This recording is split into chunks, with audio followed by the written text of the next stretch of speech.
Good Friday morning. Thanks for joining us on KARE 11 News Now. I'm Michelle Beck. Let's get to your headlines.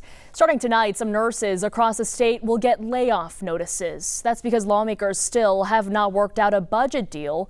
Governor Tim Walz now says he hopes to schedule a special session next week, and legislative leaders say they are confident this step to complete the budget will happen then. But they still need to work out some big items like taxes, health, and education. It's unclear exactly how today will play out. I didn't see anything on the calendars for both chambers. Since the regular legislative session ended 11 days ago, lawmakers have met in working groups to resolve party differences on bills. You know, when you look at the makeup of the legislature right now, the most closely divided legislature in the country, specifically with the tie in the House Democrats and Republicans have worked together very, very well. All of these bills, these budget bills, will be better served if the members who have expertise are involved, and sometimes they just need a little help. Meanwhile, President Trump today heads to Pennsylvania for a rally at U.S. Steel amid another twist in his trade policy, one where on-again, off-again tariffs meets off and on-again court decisions. The president getting a win out of what was a loss. NBC's Alice Barr has details from Washington.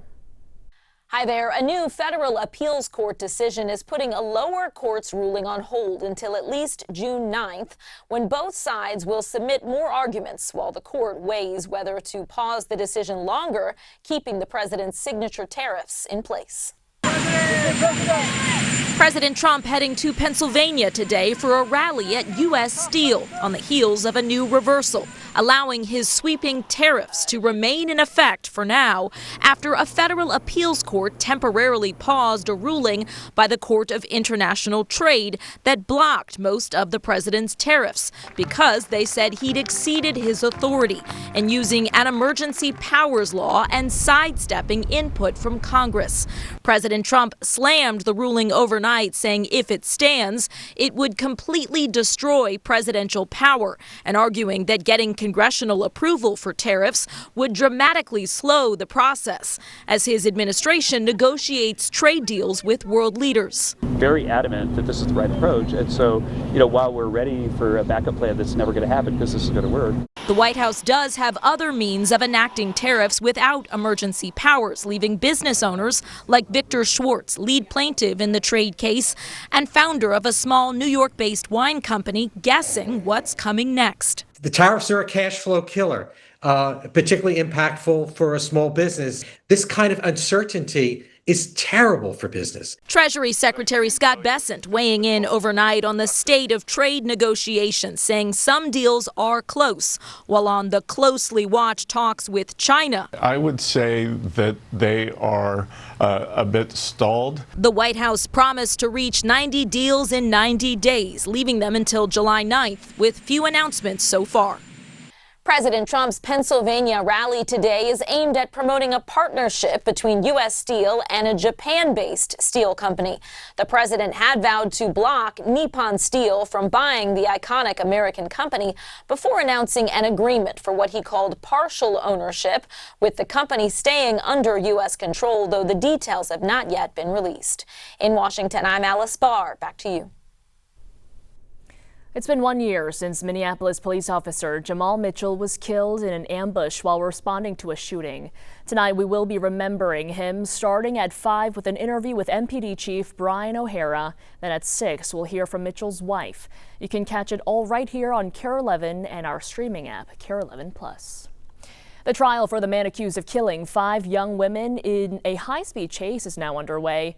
Attorneys presented their opening statements yesterday afternoon and testimony started. Derek Thompson is charged with multiple counts of third-degree murder and criminal vehicular homicide after allegedly driving 100 miles per hour and crashing into another car in 2023. Lou Raguse has been following this case and has more on what happened inside the courtroom.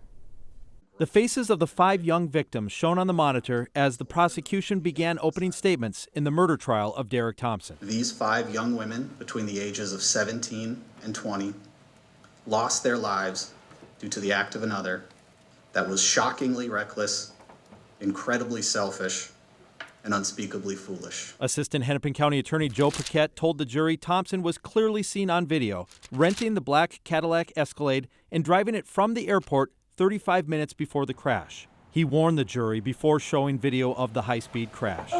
We've slowed it down and stopped it here. There were gasps and cries in the courtroom. They never stood a chance. The defendant T-boned the Honda Civic. What resulted isn't sufficiently described as a crash or a collision. It was an explosion. And ladies and gentlemen, they simply don't have the quantum of evidence to establish that my client committed those crimes. Defense attorney Tyler Bliss told the jury to pay attention to the Escalade on the video after the crash. When the dust settles, the smoke clears, you'll see multiple doors to this vehicle open. You will see the DNA of multiple people in this car. Bliss is expected to argue that Thompson's brother DeMarco was actually the driver and that Thompson's state of mind at the time didn't fit the definition of third-degree murder. Paquette said it's an open question whether DeMarco Thompson was actually in the vehicle, and he asked the jury to pay attention to whether Derek Thompson's actions show an indifference to human life. And developing now, Minneapolis is footing $1 million to fix hundreds of streetlights destroyed by copper wire thieves. Public Works estimates 450 lights throughout the city are out as they work on repairs, replacing that wire with aluminum. If they're going in and hitting these light posts, we're going to make sure they're arrested. There will be consequences for these actions. So if you live in Minneapolis and have a street light out in your neighborhood, you can call 311. Do call 911 if you see someone taking wires. Right now, a big traffic impact alert if you have plans to head to the South Metro this weekend, especially anywhere near the Mall of America or the airport. One of the busiest stretches of highway is closing down tonight at 10 o'clock. So this is the area we're talking about, 494 in both directions between Highway 77 and Highway 100 in Bloomington and Richfield. MnDOT spokesperson says it's rare that a project forces them to close both sides of 494. And while the impact to weekend plans is annoying, it is important for keeping springtime's construction on schedule. Our Audrey Russo has more on the project. An 8-mile stretch of 494 will be a ghost town by 10 p.m. We'll be closing both directions between 100 and 77 until about 5 a.m., 6 a.m. on Monday morning. Ramps to the busy highway will shut down 2 hours earlier to ensure crews can work safely to replace this pedestrian bridge. That is moving along smoothly. Ken Bernard with MnDOT says this is one of 5 big construction projects that's coming along right on schedule. So far this year, it's been a pretty good construction season. He's hoping Mother Nature continues to cooperate as much as the drivers do. I always like to tell people that road construction's like farming. You're kind of at the whims of the weather, and you work as long as you have to get things done. And right now, northeast Minnesota is under a red air quality alert because of the wildfires in Canada. The Minnesota Pollution Control Agency's first alert runs through 6 p.m. tonight. The affected area includes 2 harbors, Hibbing, Ely, Duluth, and the tribal nations of Grand Portage and Fond du Lac. The state has also issued another alert for the northwest part of the state for the weekend. The MPCA says the wildfire smoke is capitalizing on a cold front that allows the smoke to travel and persist. He says these alerts apply to everyone. First and foremost, to listen to your bodies. With this type of event, it's going to be smoky for most of the day.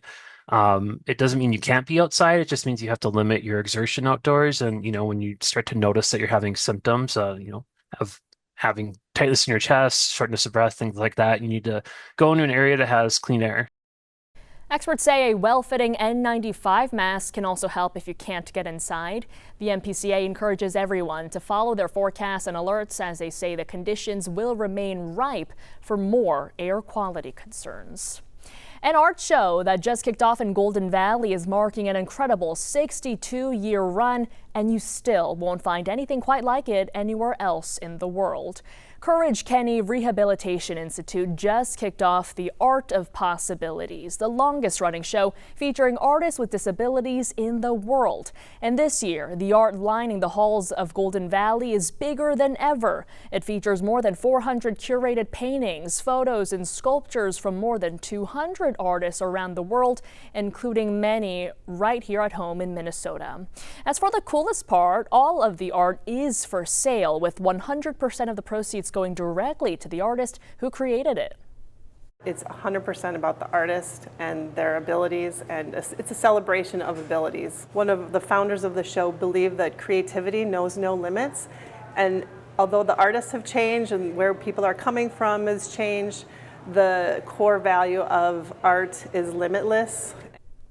So if you are interested in buying any of the art, remember that it is all original, so once it is sold, it is gone. If you want to check out this year's selection, we'll post a link on KARE11.com. You can also see it in person by visiting Courage Kenny during regular hours between now and July 5th. Stick with us, more news and weather are coming up after the break.